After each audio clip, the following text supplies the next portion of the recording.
my channel, Digital Edu. Wanna play tough and wanna hate this, I'll always show up and make a statement. I don't ever slow up, no I don't take shit. I got no love for the fakeness. If you wanna play tough and wanna hate this, I'll always show up and make a statement. Everything I do so instinctive and so passionate. Every word I move so descriptive like an adjective. I got a Assalamualaikum warahmatullahi wabarakatuh. Salam sejahtera untuk kita semuanya. Jumpa lagi dengan Digital Edu. Kabar terkini bahwa TPP PNS Pemda dipangkas, anggaran daerah bengkak, imbas pengangkatan honorer jadi P3K. Selengkapnya, yuk tonton video hingga usai.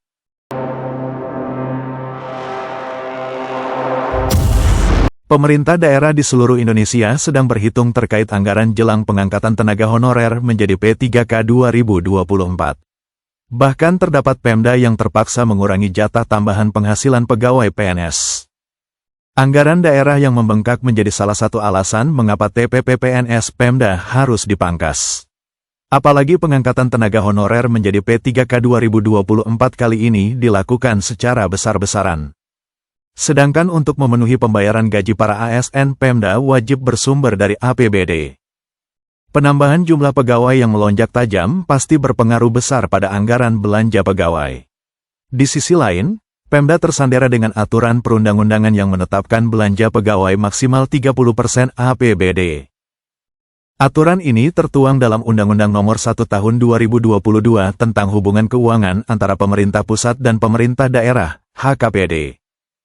Menteri Pan-RB Abdullah Azwar Anas juga menyampaikan hal ini di depan rapat kerja bersama Komite 1 DPD RI pada Selasa, tanggal 3 September tahun 2024 lalu. Anggaran daerah saat ini tersandera dalam tanda kutip oleh undang-undang yang 30% itu, kata Anas dikutip Digital Edu dari Komite 1 DPD RI pada Senin, tanggal 9 September tahun 2024.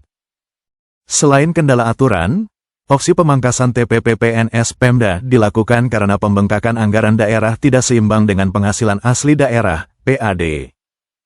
Namun demikian, pemerintah pusat melalui Kemenpan RB telah memberikan solusi sistematis dan mekanisme pengangkatan yang tidak membebani APBD Pemda. Tenaga honorer yang belum mendapat formasi atau Pemda yang belum mampu secara fiskal dapat mengakomodirnya menjadi P3K paruh waktu. P3K paruh waktu akan diberi gaji sesuai dengan kemampuan Pemda masing-masing atau disamakan dengan gaji pada saat sebagai honorer.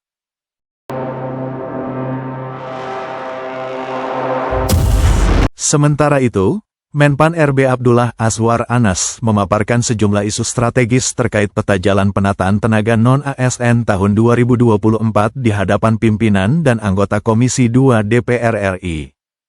Menteri Anas menjelaskan, dalam melakukan penataan tenaga non-ASN, pemerintah menggunakan 4 prinsip, yaitu menghindari PHK massal, tidak mengurangi pendapatan yang diterima saat ini, menghindari pembengkakan anggaran, serta dilakukan sesuai dengan regulasi yang berlaku.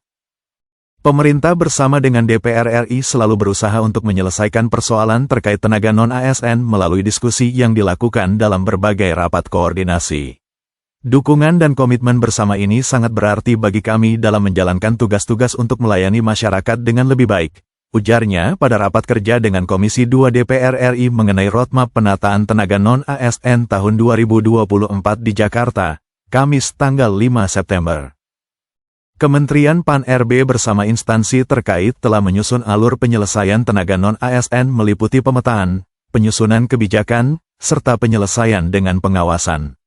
Namun, tidak dipungkiri serangkaian proses penataan tenaga non-ASN selama ini masih terkendala oleh beberapa isu.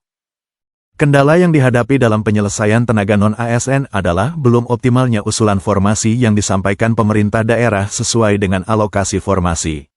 Selain itu, belum terpenuhinya kesesuaian kualifikasi pendidikan dengan jabatan ASN dan keterbatasan jabatan yang dapat diduduki oleh P3K juga menjadi hambatan.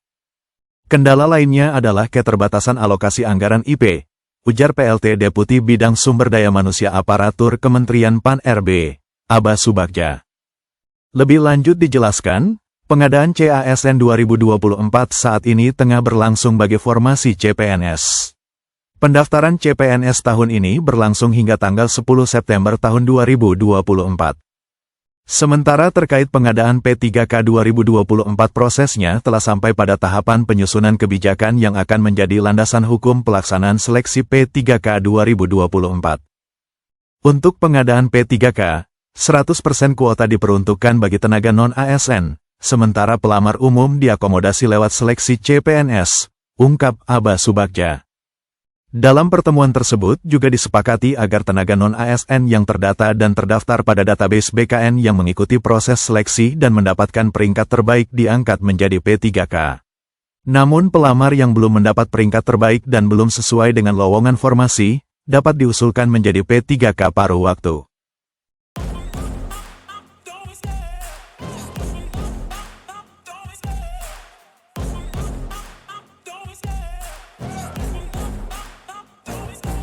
Love the chase and the hunt, and I set the pace when I'm running. I always take what I want and I always give it 100. Don't need a bank, no I'm funded. Play the game like it's nothing. I'm always thankful for something. Don't take for granted, stay humble. Now wake up, it's time to look at the enemy. Look in the mirror if he is no friend to me. It's not working out, maybe it's the chemistry. It's time to break up so I can make a better me. Better believe in your mind, cause it's everything.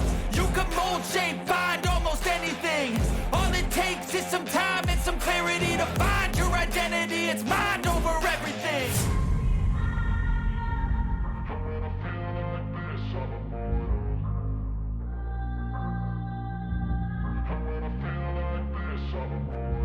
And when I feel like this, I'm immortal. When I feel like this, I'm immortal. When I feel like this, I'm immortal. When I feel like this, I'm immortal. Don't be scared. Just level up, don't be scared.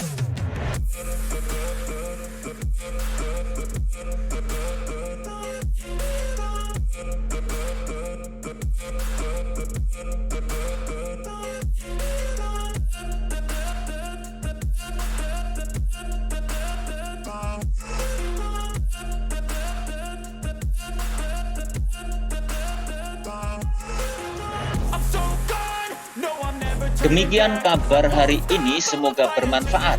Terima kasih sudah menonton Digital Edu. Jangan lupa like, subscribe, dan nyalakan lonceng notifikasi agar selalu update info-info terbaru dari Digital Edu.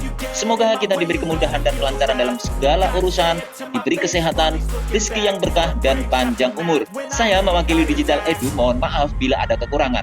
Sampai jumpa pada video selanjutnya. Sekian, wassalamualaikum warahmatullahi wabarakatuh.